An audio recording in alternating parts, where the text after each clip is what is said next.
اور ان کے پاس تو کھلا اوپن ہے بھائی, کوئی آر دلانے والا بھی نہیں ہے.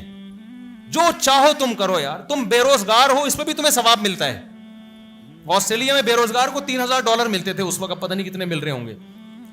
بے روزگار ہونا بھی ثواب کی بات ہے. آپ بے روزگار ہیں, گورنمنٹ کہتی بہت افسوس کی بات ہے, ہمیں افسوس ہو رہا ہے, آپ یہ $3,000 ہم سے لیا کریں. پھر بھی خودکشی کر رہے یار تم. ہمارے ہاں تو بے روزگار ہو کے بھی بے روزگاری ہے نا. 40-50 ہزار میں آپ بتاؤ, گٹکے کا خرچہ نہیں نکلتا آج کل. جو گٹکا کھا رہا ہے نا, اس کے گٹکے کا پان گٹکا نہیں نکلتا 40-50 میں. تو خیر, میں آپ سے عرض کر رہا ہوں کہ میرے بھائی, آپ کو خدا کو اپنی زندگی میں لانا پڑے گا. تو اللہ میاں کہتے ہیں میں نے جو تمہیں پیدا کیا نا, تو یہ جو آیت ہے نا لیبلوکم ایکم احسن عملا, اس نے ہمارے سارے مسئلے حل کر دیے. اور جو میں بیان لے کے چلا تھا کہ ہمارا سب سے بڑا مسئلہ یہ ہے کہ ہمیں پتہ ہی نہیں کہ ہمارا مسئلہ کیا ہے, اس آیت نے وہ مسئلہ ہمارا حل کر دیا, ہمیں بتا دیا تمہارا سب سے بڑا مسئلہ یہ ہے کہ اللہ نے تمہیں پیدا کیا ہے. سورہ ملک اٹھا کے دیکھیں, لیبلوکم, اللہ تمہیں آزمانا چاہتا ہے, ایکم احسن عملا, تم میں اچھا عمل کون کرتا ہے اور برا کون کرتا ہے. اللہ تمہاری عمل کو دیکھنا چاہتا ہے, اچھا کون ہے برا کون ہے. اللہ نہ دولت کو دیکھنا چاہتا ہے, نہ صحت کو دیکھنا چاہتا ہے. صحت کامیابی ہوتی تو ایوب علیہ السلام معاذ اللہ ناکام تھے, وہ تو ساری زندگی کس میں گزرے, بیماریوں میں گزرے. آپ کی چاہتوں کو پورا ہونا اگر کامیابی ہوتی تو یعقوب علیہ السلام معاذ اللہ ناکام تھے, وہ تو بچپن میں ان کا بچہ گم گیا, بڑھاپے میں جا کے ملا ہے ان کو. ساری زندگی بچے کے بغیر روتے روتے گزری, لیکن ناکام تھے یا کامیاب تھے؟ کامیاب تھے وہ. کیوں؟ عمل اچھا تھا. صبر, بے صبری برا عمل ہے, صبر کیا ہے؟ اچھا عمل. بچہ گم گیا, انہوں نے صبر کیا, اللہ نے کیا کر دیا ان کو؟ کامیاب کر دیا. سلیمان علیہ السلام کی زندگی دولت میں اور حکومت میں گزری, وہ بھی کامیاب تھے. کیوں کامیاب تھے؟ دولت اور حکومت میں اللہ کو بھولے نہیں, بلکہ اللہ کو آپ نے یاد رکھا. کیونکہ یہ بھی آزمائش ہے. پیسہ آتا ہے تو اللہ آپ کی ڈکشنری سے نکلنا شروع ہو جاتا ہے. پیسہ آنا بھی آزمائش, پیسے کا جانا بھی آزمائش, صحت کا آنا بھی آزمائش, صحت کا نہ آنا بھی آزمائش. آپ کے مسائل حل ہو جائیں تو بھی آزمائش, مسائل حل نہیں ہو رہے تو بھی آزمائش. اصل مسئلہ یہ ہے کہ جس کنڈیشن میں ہے اس کنڈیشن میں خدا کے حکم کو فالو کر رہے ہو کہ نہیں کر رہے. اگر کر رہے ہو تو کنڈیشن میں مت پڑو, خدا کے حکم کو فالو کر رہے ہو تو جس بھی کنڈیشن میں ہو آپ کامیاب ہو, چاہے دولت میں ہو چاہے غربت میں ہو. حضرت عثمان دولت مند تھے, جنتی. حضرت ابو ہریرہ غریب تھے, عبداللہ بن مسعود غریب تھے, پھر بھی کیا ہے؟ جنتی ہیں. تو اگر مسئلہ دولت ہوتا تو سارے صحابہ دولت کی فکر میں لگے ہوتے کہ یار یہ عثمان غنی بن گئے, ہم غریب ہیں, ہمارے پاس تو کھانے کو روٹی نہیں ہے. اور اگر غربت کامیابی ہوتی تو حضرت عثمان غریب بن جاتے, کہتے سارا بزنس ختم کرو, غریبوں والی زندگی گزارو.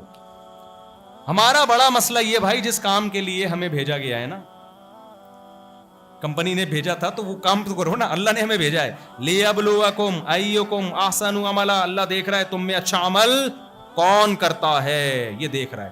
آگے ایک انتہائی اہم بات کر کے بیان ختم کرتا ہوں. کیا کروں, میں تو چاہ رہا ہوں سمیٹوں بیان کو.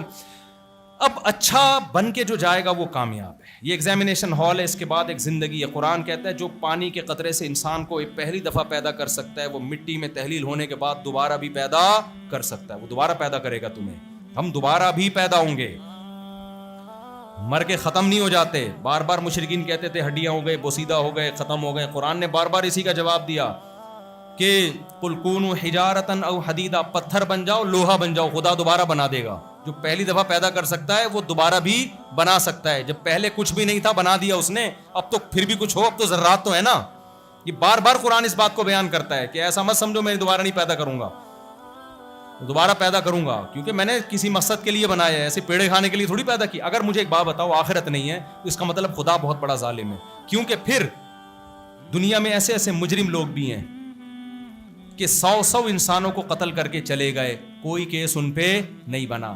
اور ایسے لوگ بھی ہیں جو 100 انسانوں کی جانیں بچا کے گئے ہیں, ان کو بھی کوئی اجر نہیں ملا. تو مر کے اگر سب مٹی ہو کے ختم ہو جاتے ہیں, اس کا مطلب خدا کے نظام میں ایسی دھاندلی ہے اور ایسی لاپرواہی والا نظام ہے کہ نہ اتنی بڑی نیکی کرنے والے کو کچھ مل رہا ہے اور نہ اتنی بڑی برائی کرنے والے کو کوئی سزا مل رہی ہے. سب مر کے مٹی ہو کے کیا ہو رہے ہیں؟ ختم. تو اللہ کہتے ہیں ام نجعل المتقین کالفجار, یہ کیسے ممکن ہے کہ جو نیکیاں اچھائیاں کر کے گیا ہے وہ بھی فیوچر سیم, اور جو برائیاں کر کے جائے اس کا فیوچر بھی سیم. یہ کیسے ممکن ہے؟ میں ایسا کیسے کر سکتا ہوں؟ آپ اپنے بچوں کے ساتھ یہ سلوک نہیں کرتے, کہ ایک فرما بردار ہے اور ایک باپ کو مارتا ہے تو باپ جو ظلم کرتا ہے اس کو جائیدادوں سے محروم کر دیتا ہے اور ساری جائیداد فرما بردار کو دے دیتا ہے, کبھی بھی سیم سلوک نہیں کرتا باپ ان کے ساتھ, تو خالق کیسے کرے گا؟ سمجھ میں آ رہا ہے کہ یہ پولیس بلواؤں؟ اب ایک آخری بات, آخری کہہ کے اتنے کھینچ رہے ہیں تو ہمیں کون سا پیسے مل رہے ہیں میرے بھائی اس بیان کے؟ ہم بھی تو آپ کے لیے کر رہے ہیں یہ. تو میرے بھائی لیبلوکم ایکم احسن عملا, اللہ کہتا ہے میں دیکھنا چاہتا ہوں تم میں اچھا عمل کون کرتا ہے. اب یہاں گڑبڑ کا اندیشہ تھا, بھائی ہم اچھا بننے کے لیے پیدا ہوئے ہیں. اب یہاں اندیشہ یہ تھا کہ اچھائی کی ایکسپلینیشن یا ڈیفائن کرنا انسانوں کے حوالے کر دیا جاتا کہ اچھے اور برے کو کون ڈیفائن کرے گا؟ انسان. تو یہاں انسان کیا کرتا؟ دھاندلی, 2 نمبری. مثال کے طور پر مجھے کسی سیٹھ نے 1 کروڑ روپے دیے اور کہا کہ جو اس کا مستحق ہو اس کو دے دینا, تو میرے بارے میں خطرہ ہے کہ میں اپنے بچے کو مستحق قرار دے کر سارے پیسے کس کو دے دوں, اور میں لا یہ بناؤں کہ جو میرا بچہ ہوگا وہ مستحقین میں شامل ہے. یہ ایک دھاندلی ہو سکتی ہے نا. اس لیے اسلام نے, اللہ نے اچھائی اور برائی کا جو کرائیٹیریا ہے نا, معیار ہے, وہ خود بیان کر دیا کہ اچھا یہ ہے. نیوٹن نے جب قانون پیش کیا تھا تو ایکسپلینیشن نیوٹن نے کی نا. کیا خیال ہے؟ نیوٹن سے پوچھا جائے گا نا تو جو کہہ کے گیا ہے تو اب اس کا کیا مطلب ہے؟ تو اللہ میاں نے کہا کہ اچھا بن کے آؤ گے تو جنت, برا بن کے جاؤ گے تو کیا ہے؟ جہنم. تو اللہ اچھا کسے کہتے ہیں؟ انگریز سے ہم پوچھیں گے, انگریز کہے گا زنا کوئی بری چیز نہیں ہے, کیونکہ وہ سارے زانی بن چکے ہیں. کہیں گے ماں باپ کو اولڈ ہاؤس میں جمع کر دینا کیونکہ وہاں کیئر اچھی ہوتی ہے. تو کیئر ہے نا مقصد, کیا ہم کیوں قدموں میں جنت تلاش کریں؟ مقصد کیئر ہے. تو جب کیئر اولڈ ہاؤس میں اچھی ہو رہی ہے تو میں اپنے پاس کیوں رکھوں اس کو؟ بھائی گورنمنٹ اتنا اچھا ہمارے سے ٹیکس لے کے کھلا رہی ہے ان کو. ان سے جب پوچھا ان کو, کیونکہ زنا کی عادت پڑ گئی, کہ شادی کرو نہیں کرو کوئی مسئلہ نہیں, کچھ کر لیتے ہیں کچھ. ارے بھائی ابا ہونے چاہیے یار, تم میرے گھر آئے ہو, ابا سے پوچھ یار ابا کیا, یہ ابا کیا لگا کے رکھا ہوا ہے آپ؟ ابا کیا ہوتے ہیں؟ کسی کے یہاں ہوتے ہیں, کسی کے یہاں نہیں ہوتے. ان کے ہاں یہ بری چیز بولو نہیں, سود برا نہیں ہے, کتے کھانا برا نہیں ہے, خنزیر کھانا برا نہیں ہے, شراب پینا برا نہیں ہے, کپڑے کے بغیر گھومنا برا نہیں ہے. کیوں؟ اس لیے نہیں کہ انہوں نے پہلے فیصلہ کیا تھا کہ کیا برائی ہے کیا برائی نہیں, پہلے اس برائی میں مبتلا ہو گئے. اب برائی چھوڑنا ممکن نہیں ہے تو اس برائی پہ لیبل کیا لگا دیا؟ اچھائی.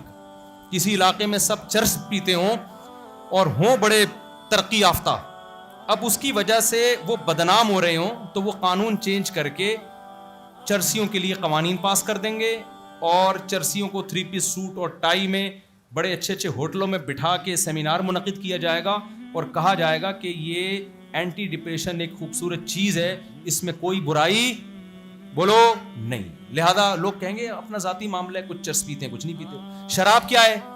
بری چیز ہے. گورا کہتا ہے بری چیز ہے؟ نہیں ہے بھائی. تو اللہ نے کہا یہ انسان نہیں بتائیں گے, یہ انسانوں کو فری کرانے کی ضرورت یہ میں بتاؤں گا. اللہ کہتا ہے یہ تمہیں گورا نہیں بتائے گا, یہ خدا بتائے گا کہ کیا اچھا ہے اور کیا برا ہے. تو میرا اپنا پیمانہ ہے, اس پہ میں پرکھوں گا. یہ تم نے جاپان کے سائنسدانوں سے یا اپنے یونیورسٹی کے پروفیسر صاحب سے نہیں پوچھنا, یہ تم نے مولویوں سے پوچھنا ہے. اس لیے کہ مولوی مدرسے میں پڑھ کے قرآن پڑھتا ہے اور وہ تمہیں اللہ کا قانون بتائے گا, اور آپ کہہ رہے ہو مولوی سے نہیں پوچھنا, اس کو تو جہاز بنانا نہیں آتا, اس کو تو بم بنانا نہیں آتا, اس کو تو نیوٹن کا پہلا قانون ہی نہیں پتا, اس کو تو یہ نہیں پتا اوپر سے تربوز گرا تھا کہ سیب گرا تھا. بھائی وہ ایک الگ فیلڈ ہے, وہ تربوز گرا تھا کہ سیب گرا تھا, یہ آپ کو یونیورسٹی کے پروفیسر زیادہ اچھا بتا سکتے ہیں کتنی اسپیڈ سے گرا تھا. لیکن جو آپ پیدا کیوں ہوئے ہو یہ آپ کو علماء بتائیں گے جو اللہ کا قانون پڑھتے ہیں. میں نے بتایا تھا نا شروع میں کہ جو جس چیز کے ایکسپرٹ ہوتے ہیں ان سے وہی چیز پوچھی جائے گی, یہ چیز گوروں سے پوچھی نہیں جائے گی. ایک چھوٹی سی بات بتاتا ہوں, پھر بہت دفعہ بتائیے, پرانے لوگ بور ہو جاتے ہیں لیکن نئے لوگوں کو بڑا فائدہ ہوتا ہے. ایک صاحب میرے پاس آئے, مجھے کہنے لگے مفتی صاحب میرا بچہ میڈیکل کالج میں پڑھ رہا ہے لیکن تمیز سے بات نہیں کرتا. میں نے کہا میرے بھائی میڈیکل کالج میں تمیز نام کا کوئی چیپٹر کسی کتاب میں ہے ہی نہیں. میڈیکل کالج میں تو گردے پھیپڑے کلیجی ناک آنکھ کان یہ سب چیزیں پڑھے گا, تو جو چیزیں پڑھ رہا ہے اس کے بارے میں کوئی شکایت ہے تو بتاؤ. کبھی کوئی آپ نے ڈاکٹروں سے پوچھیں کہ یار کوئی چیپٹر تمیز کا بھی ہے؟ یہ میڈیکل تمیز میڈیکل سائنس کی فیلڈ نہیں ہے, یہ تمیز فیلڈ ہے مذہب کی.